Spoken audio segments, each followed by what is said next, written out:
এখন শুনবেন আজকের গুরুত্বপূর্ণ খবরের শিরোনাম। খাদ্য গুদাম ভেঙে ফেলল গাজার ক্ষুধার্ত মানুষের দল, জানিয়েছেন ডব্লিউএফপি। ইউক্রেনে বড় ধরনের হামলার প্রস্তুতি নিচ্ছে রাশিয়া।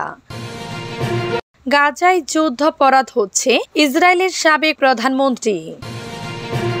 গাজা যুদ্ধে 940 মার্কিন অস্ত্রের চালান পেয়েছে ইসরায়েল।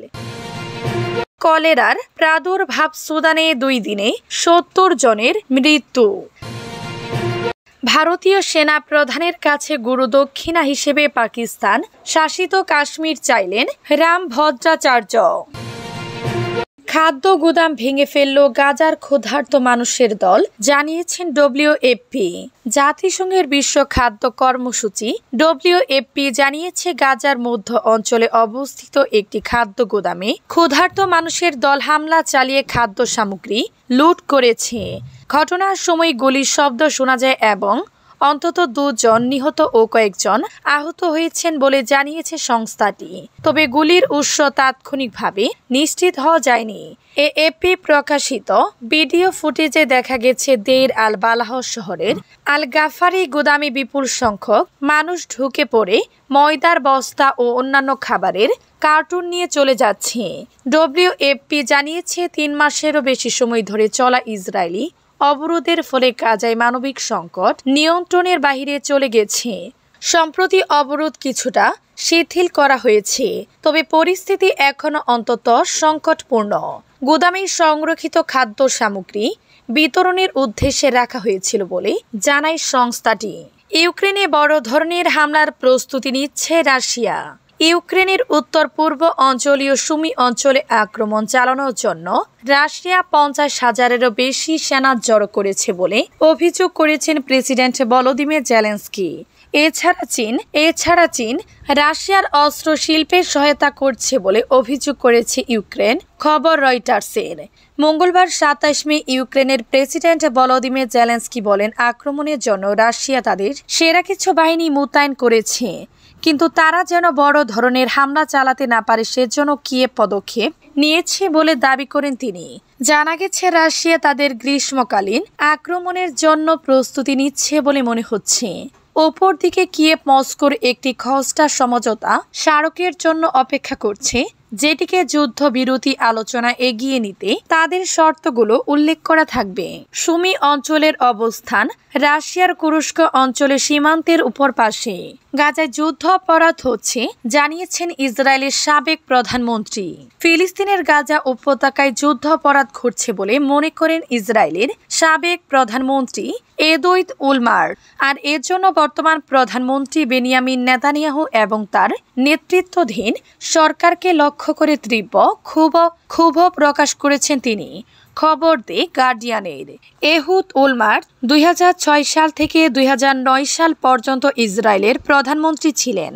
সম্প্রতি মার্কিন সম্প্রচার সংবাদ মাধ্যম সিএনএনকে সাক্ষাৎকারে দিয়েছেন তিনি। সেখানে এক প্রশ্নের উত্তরে তিনি প্রশ্ন করেন, গাজায় গত 11 সপ্তাহ ধরে খাদ্য বা ত্রাণ সামগ্রী প্রবেশ করতে দেয়া হচ্ছে না। এটা যদি যুদ্ধাপরাধ না হয় তাহলে যুদ্ধাপরাধ কি?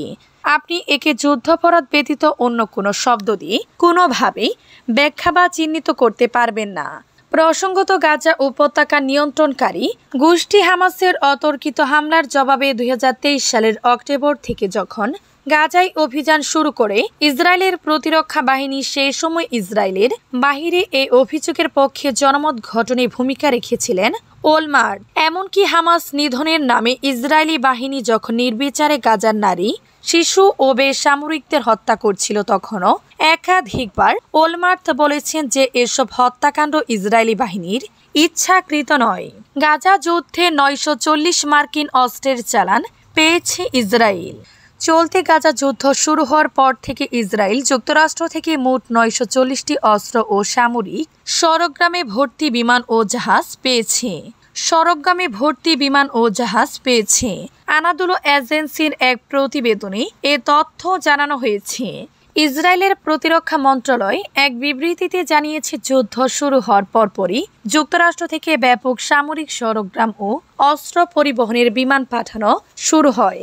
সেই ধারাবাহিকতায় আজ সকালে যুক্তরাষ্ট্র থেকে 800তম বিমান ইসরায়েলে অবতরণ করেছে।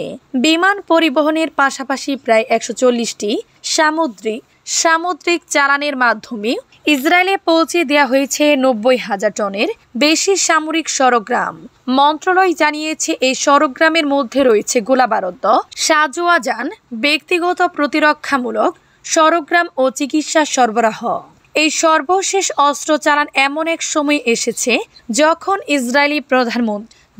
ইসরায়েলি প্রধানমন্ত্রী বেনিয়ামিন নেতানিয়াহু ও সাবেক মার্কিন প্রেসিডেন্ট ডোনাল্ড ট্রাম্পের মধ্যে সম্পর্কের টানাপোড়েনের খবর প্রচারিত হচ্ছে। কলেরার প্রাদুর্ভাব, সুদানে 2 দিনে 70 জনের মৃত্যু। সুদানের রাজধানী খার্তুমে কলেরার প্রাদুর্ভাব দেখা গেছে। এতে 2 দিনে অন্তত 70 জনের মৃত্যু হয়েছে। স্থানীয় স্বাস্থ্য কর্মকর্তারা এ তথ্য জানিয়েছেন। খার্তুম রাজ্যের স্বাস্থ্য মন্ত্রণালয় জানিয়েছে বুধবার 942 জন নতুন করে আক্রান্ত হয়েছে এবং 25 জনের মৃত্যু রেকর্ড করা হয়েছে। এছাড়া মঙ্গলবার আক্রান্ত হয়েছে 1177 জন এবং 45 জন মারা গেছে। এর আগে দেশটিতে ড্রোন হামলার জন্য আধা সামরিক বাহিনী র্যাপিড সাপোর্ট ফোর্সকে RSF দায়ী করে রাজধানী জুড়ে পানি ও বিদ্যুৎ সরবরাহ বন্ধ করে দেওয়ার কয়েক সপ্তাহ পরে এই মহামারী পরিস্থিতি শুরু হলো। গত সপ্তাহে সেনা সমর্থিত সরকার ঘোষণা করেছে যে তারা আধা সামরিক বাহিনীর হাত থেকে রাজধানীর কেন্দ্রস্থল পুনরুদ্ধারের 2 মাস পর খার্তুম রাজ্য তাদের শেষ অবস্থান থেকে RSF যোদ্ধাদের সরিয়ে দিয়েছে। গ্রেটার খার্তুম গত 2 বছরের বেশিরভাগ সময় যুদ্ধক্ষেত্র ছিল এবং আবাসন ও অবকাঠামোর ব্যাপক ক্ষতি হয়েছে। ভারতীয় সেনা প্রধানের কাছে গুরু দক্ষিণা হিসেবে পাকিস্তান শাসিত কাশ্মীর চাইলেন রাম ভদ্রাচার্য।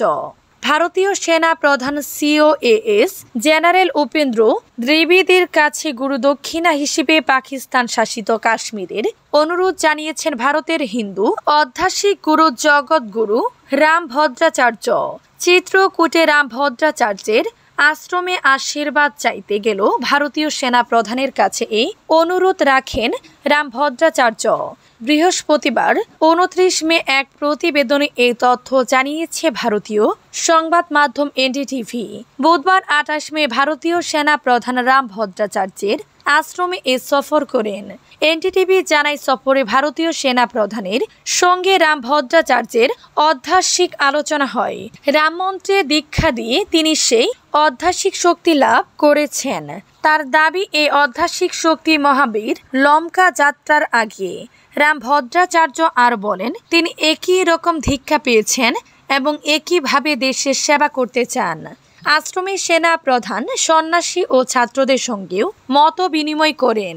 22 এপ্রিল ভারত শাসিত কাশ্মীরের পেহেলগামে সন্ত্রাসী হামলায় 26 জন বেসামরিক নাগরিক নিহত হওয়ার প্রতিক্রিয়ায় গত 7 মে পাকিস্তানের 9টি সন্ত্রাসী ঘাঁটি লক্ষ্য করে অপারেশন সিঁদুর পরিচালনা করে ভারত।